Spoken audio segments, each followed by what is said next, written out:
Kalau Jokowi merasa terfitnah, dia harus lapor ke polisi.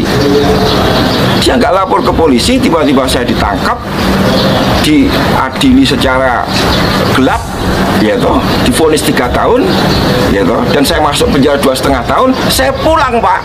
Keluarga saya sudah dihancurkan, istri saya sudah dihamili. Bener, itu mubalah nggak sah. Masa mubalah 1 orang? Mubalah itu harus 2 pihak. Loh ya ayo 2 pihak, siapa yang mau? Saya taat hukum positif, saya taat hukum KUHP, saya taat hukum konstitusi, dan izinkan saya taat dengan hukum mubalah, kan begitu. Saya jalani dua-duanya. Masa Anda nggak mau menghormati mubalah? Ya terserah, Anda celaka nanti. Monggo, siapa? Saya masih nyimpan nomornya Bambang Tri. Monggo, Pak Ngabalin, Pak Jokowi. Siapa?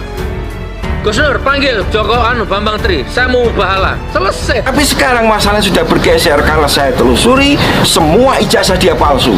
Ijazah SMA dia itu hasil nyuri dari orang yang namanya Joko Wahyudi.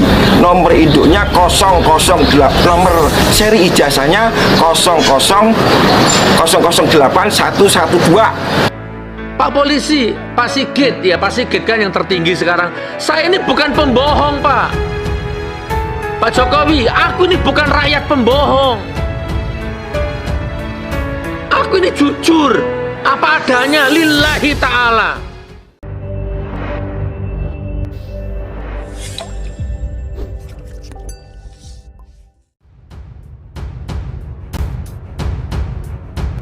Babak baru laporan dugaan ijazah palsu Presiden Jokowi. Sidang digelar 18 Oktober 2022. Ini reaksi istana. Presiden Jokowi digugat ke PN Jakarta Pusat terkait dugaan menggunakan ijazah palsu saat mengikuti pemilihan presiden tahun 2019 lalu. Gugatan itu diajukan oleh seorang warga bernama Bambang Trimulyono pada Senin dalam kurung 3/10/2022 dan terdaftar dalam perkara nomor 592-PDT-G/2022-PN Jakarta Pusat dengan klasifikasi perkara perbuatan melawan hukum dalam kurung PMH. Bambang Trimulyono merupakan penulis buku Jokowi Undercover yang sempat dipenjara beberapa waktu lalu. Selain Jokowi, pihak tergugat lain dalam perkara ini adalah Komisi Pemilihan Umum dalam kurung KPU, Majelis Permusyawaratan Rakyat dalam kurung MPR, serta Kementerian Pendidikan, Kebudayaan, Riset dan Teknologi. Dikutip dari Sistem Informasi Penelusuran Perkara PN Jakarta Pusat, petitum pertama dari gugatan adalah meminta hakim mengabulkan seluruh gugatan. Dalam petitum kedua, penggugat meminta agar Jokowi dinyatakan telah melakukan berupa membuat keterangan yang tidak benar dan atau memberikan dokumen palsu yang berupa ijazah sekolah dasar SD, SMP, dan SMA atas nama Joko Widodo.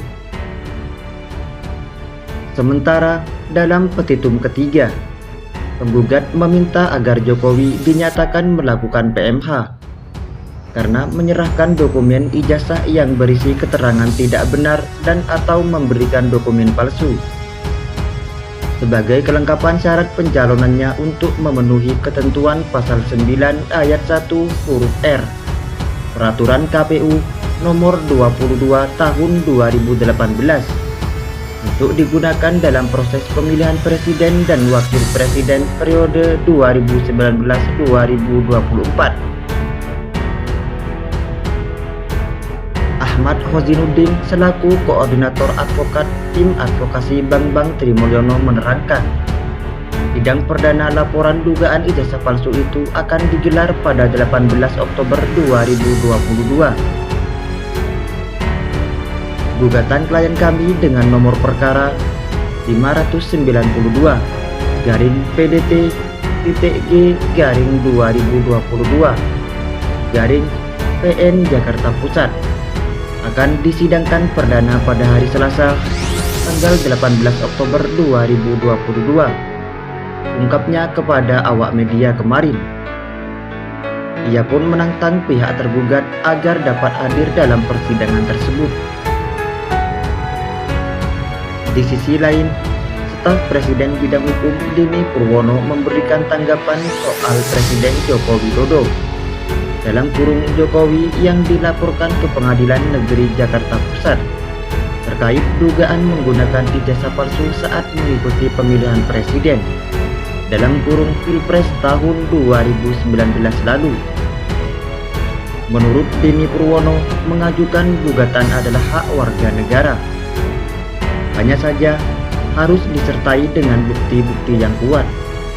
Kalau memang merasa memiliki bukti yang cukup sebagai dasar gugatan, silakan nanti disampaikan dalam proses pengadilan, ujar Dini dalam keterangan tertulisnya kepada wartawan Selasa dalam kurung 4/10/2022 lalu.